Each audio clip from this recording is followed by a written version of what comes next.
Hey everybody, I'm Chris. Thanks for watching this video. So the Bears, as of our recording this, have lost 6 straight games. The coach is certainly getting fired. The GM probably should get fired. And really, for 3 months, it has felt like we've been very frustrated with how the team has used Justin Fields. And it's felt like a pretty disappointing year for Justin Fields. But lately, these past couple of games, sandwiched around a rib injury, it's felt like the Bears have made progress in terms of how they use him, or it's felt like Fields himself has made some progress, both as a runner and as a thrower. I thought it would be a good opportunity to look at some film from these last couple of games and tell you what I see. Just to remind us how that first round of the draft went, the top 3 picks, Lawrence, Wilson, Lance. I mean, it's too early to say that they're busts, but their rookie seasons have either been terrible or they haven't played. Mac Jones looks like the offensive rookie of the year. The Bears trading up to get Fields, I guess, was not smiled upon by everyone. You know, sure, his sophomore year in college was great, but his junior year was worse. He'll never be a pro-level passer.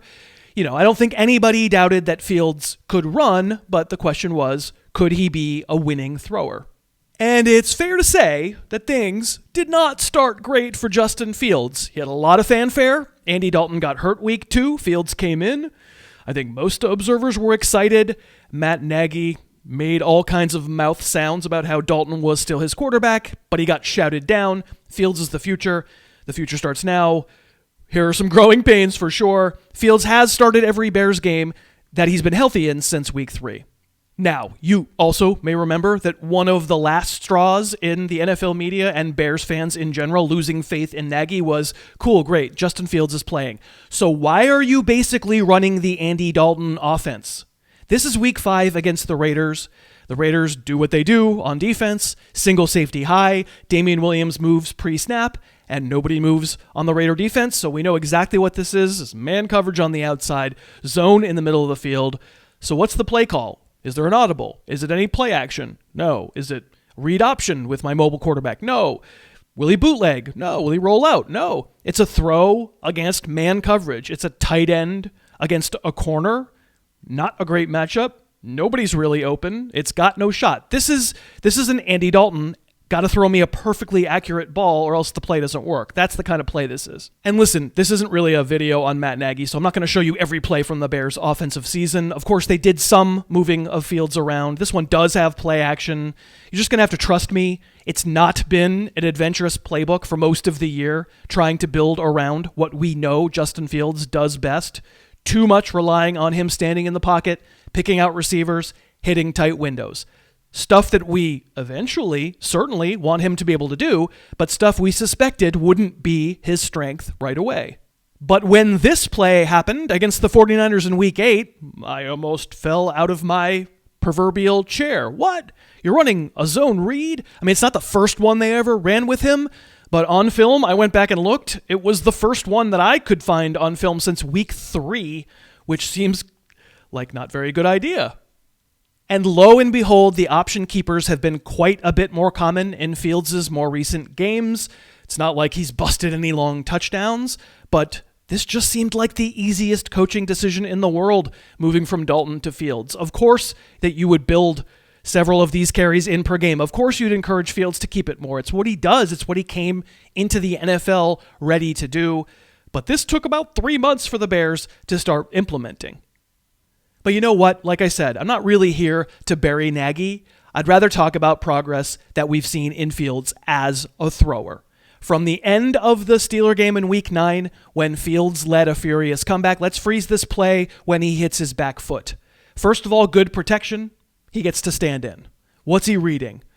2 defenders on the offensive left side. They're playing zone, and the center fielder, number 39, is slow to come across, and that means Fields has 2 receivers charging at 1 defensive back.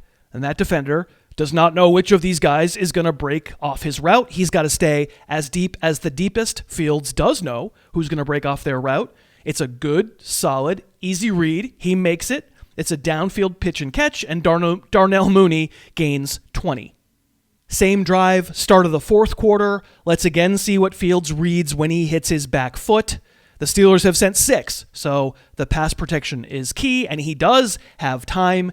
He's honestly got two tight ends he could throw to here. Jesse James, number 18, has man coverage at the top. Jimmy Graham, number 80, has man coverage in the middle. Fields sees Graham, and he likes it. He's getting a step to the inside, and Fields takes a real risk. He knows there's a safety playing center field, but just lays a perfect pass up for Graham to go get, and also doesn't get his receiver blasted. Late in the game, 3rd and 2, we'll do the same thing, and we'll freeze it when he hits his back foot. It's 5-man pressure. Surely he's going to throw it short to Marquise Goodwin, running a sticks route, get the first down, kind of kickstart the winning drive, but no. He loves Allen Robinson here. Robinson's man kind of instinctively guarding against the short first down conversion, and there goes Robinson, and Fields lets it rip. It's not great defense, but that is a perfect throw to gain 39. And here was the touchdown on that drive that should have won it, and I think a glimpse of things to come. We haven't shown you yet many pass plays where Fields has used his mobility to throw. Well, here's one. I'm going to show you more of this in a minute. He gets pressure, scrambles left, and on the run against his body, perfect throw to Mooney for a touchdown.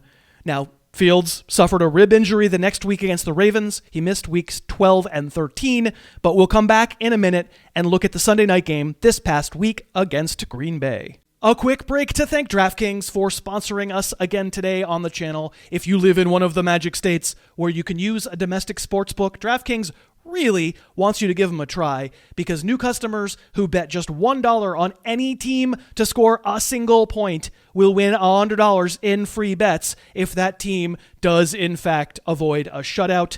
If Sportsbook isn't available in your state, you can still play DFS, and new customers at DraftKings get a free contest in Daily Fantasy where you can win a lot of money with that free contest. So download the DraftKings app now or go to DraftKings.com. When you sign up, make sure to use the code HarrisTube.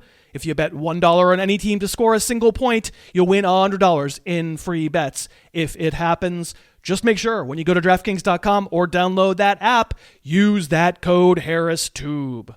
Okay, so against the Packers in Week 14, not going to tell you Justin Fields didn't make any mistakes. He obviously did. I'm not going to tell you he was universally amazing. But it just feels like real progress. There's a huge difference in the way Fields looks now between the way he looked back in September. We saw him take off and run. We saw some really excellent throws on the move. Let's take a look. I mean, first and foremost, obviously, someone finally told Fields it was okay to see a rushing lane and take off. For the better part of 2 months, 3 months, we had to watch this kid with really excellent legs stay anchored to the pocket. It wasn't just a lack of organized keepers. There were legitimate times earlier in the season where you could see a rushing lane for the quarterback and Fields wouldn't go, as though he'd been told he needed to prove himself as a passer first, which is crazy. You don't, Justin. You really don't. I think this will be a big part of his game for years to come. But seeing this kind of play is cool too, and I think it merits a close review. This is early in the game. The Packers are in single high, and they will blitz with 5. It's sort of a cover 1 sort of zone where Fields will have his 2 receivers widest left, push down the field, and presumably occupy the 2 defenders on that side, and occupy the center fielder as well. And his read will be first Darnell Mooney running a deep out from the slot, and then the check down would be to Damian Williams, who's even further inside slot running kind of a flat route for a safety valve. When Fields hits his back foot, oh boy, you can see number 96 here has beaten his block. He is unabated, and Fields could easily take the easy money to Williams, but he hangs in, and he wants to throw the deeper out to Mooney. You can see he takes a shot. That's an important quality that a lot of quarterbacks just never develop. I mean, anyone can hang in there and get drilled. I could do that. But to keep your mechanics and to keep your accuracy, that's a great play. That's a great throw. Here the Packers are playing more prevent kind of. They've got a lead here. 2 safeties back. Fields needs yards. There's no more time to be patient. This play is designed to go to his right, but there's nothing there immediately, and Fields gets pressure. And if we freeze it, he's running for his life toward the right sideline, and there is no Bears receiver within, let's say 35, 40 yards. This is the modern quarterback with the running cheat code. This is the advantage. Not really because he can turn this into a game with his legs, which he could, but in this game situation it wouldn't help that much, but rather because he can run to throw. A defender has to come up and try and get him. That's his job. Fields has fully escaped. He might cross the line of scrimmage, except he doesn't. And on the dead run, again throws a laser, this one to Damiere Byrd, right on the sidelines. We are seeing more of this. This is the kind of thing that will make Fields a star. Even a couple incompletions from Sunday night hint at the kind of arm ability Fields has. Earlier in the game, he gets blitzed. It's blocked pretty well, but he's forced out of the pocket. Does a pretty good job of getting his feet organized as he throws. Still not like a straightforward, comfortable stepping into the throw. And look how accurate that ball is. That's a tiny window down the left sideline. Frankly, I think should have been a catch, but Jakeem Grant didn't organize his feet well enough to keep them inbounds. And this one, also incomplete, but I am seeing difficult throw accuracy that I certainly have not seen earlier in the year from Fields or from Trevor Lawrence or Zach Wilson yet. So here the Packers don't blitz. They play coverage. This is play action designed to be a shot play to Mooney out of the slot. And play action doesn't work, right? There's nothing really open. Fields gets time. He allows the deep route to develop. But yeah, the Green Bay defense hasn't been fooled, and eventually a defensive lineman is bearing down on him. And it's fine. It's fine to take the shot. Just don't throw a pick. You got to really only throw it where your guy can get it or nobody. That is a really difficult window to hit, probably like 50 yards away. Look how accurate that ball is.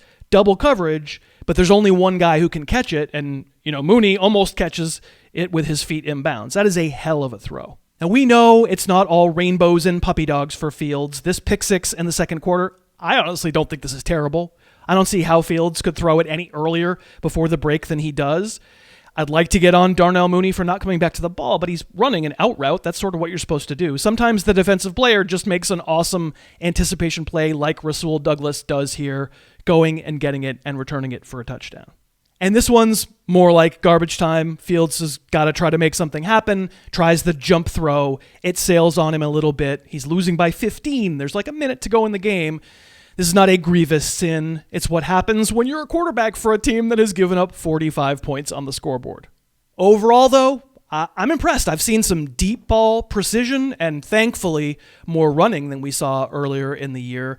I recognize that just about everything else in Chicago is about to change. I really think they've got a building block. Justin Fields is definitely a quarterback of the future and a potential star.